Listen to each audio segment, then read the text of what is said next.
What's up guys, Everything Apple Pro here. Another year, another comparison between every single iPhone model ever made. This time around, we've got a new arrival. Say hello to the iPhone SE. It's the embodiment of the iPhone 6s in the flesh of an iPhone 5s. I want to see how it compares to the rest of the iPhone lineup. It's really crazy to think it's been almost 10 years already. The second is a revolutionary mobile phone. And the goal of this video is really just to put things into perspective, because it's been almost 10 years. What has Apple accomplished with their iPhone lineup? I want to see going from the original iPhone 2G, by the way, there's no iPhone 1, I get that question all the time, going up all the way to the iPhone 6s and SE. Where do we stand now, and how far have we come? So I love making these tests. They get harder and harder every single year, but this is the 2016 edition with the new iPhone SE and the new iOS 9.3.1 update that supposedly speeds up older phones. So here's the iPhone 2G. It's hard to believe that when this thing released, it got a lot of negative press. It was the future, but it just wasn't fully cooked yet. It was slow, it was buggy, and really Apple's made a lot of progress whether or not you see it from year to year. So let's go ahead and jump into this. We've got every iPhone lined up here, and this is based on their release schedule, not by size. It would be a mess then. But we're going to start with a startup test. Now for a more even power on, I connected these all to a 13 USB port hub. So let's go ahead and start this up in 3, 2, 1. And they're all off. So it's not 100% accurate, down to the millisecond, but this is the most accurate that I can get it. And these are all arranged again by the date of release, not by the size, by the coloring. I try to get every iPhone just for evenness. But the iPhone SE was the first to boot, followed by the 6s and 6s Plus.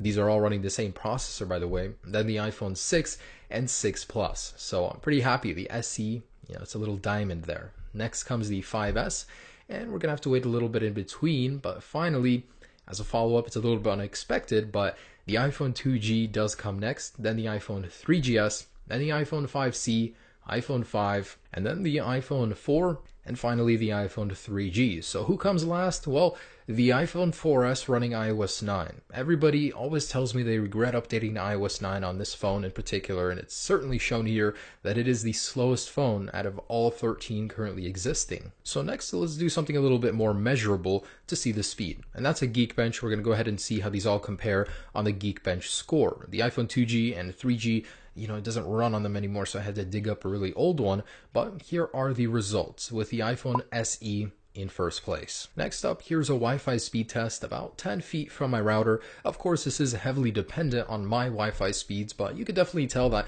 as the generations go on, the limitations of the Wi-Fi were removed, and they're faster, the range is better. In general, it just gets better as time goes on. And then I tested Safari. We use it a lot. HTML compatibility is very important, and the scores, of course, are all the same on the iOS 9 running devices. The older it gets, the worse the score. Then I did a synchronized test loading reddit.com.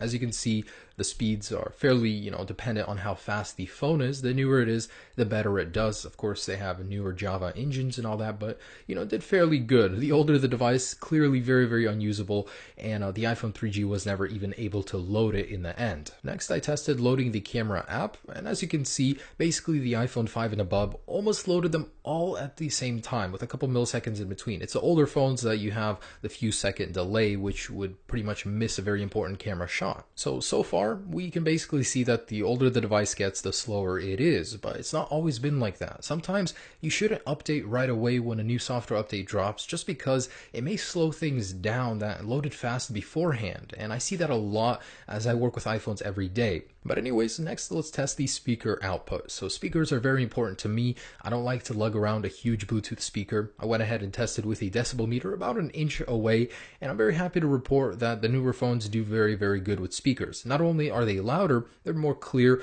a little bit better bass response, but still, you can't compare them to a portable speaker, but still good. Next, I did check the heat signature after about 10 minutes of duress. So I loaded some benchmarks, GFX Bench on the devices that could run it, Antutu on the others that couldn't. Then I measured the temperature of these phones on their hottest point, and what I found was pretty surprising. The newer the phone gets, the hotter it gets. Maybe it's because the battery is larger or there are more pixels to push nowadays, who knows, but newer phones do run hotter. So next, the cameras. iPhones in general have had pretty slow progression between cameras, But starting with the iPhone 2G with a 2 megapixel shooter, going to the iPhone 3G and so on, we can certainly start to tell that there is a difference. But putting them side by side is where you can really see how far things have gone. Now, what I've noticed is the newer phones pretty much have better vibrance. The color hue is, a little bit more saturated. It captures the colors a little bit better. And these pictures are taken in direct sunlight. So the iPhone 2G is completely washed out, whereas the newer 12 megapixel on the iPhone 6s captures the quality and color certainly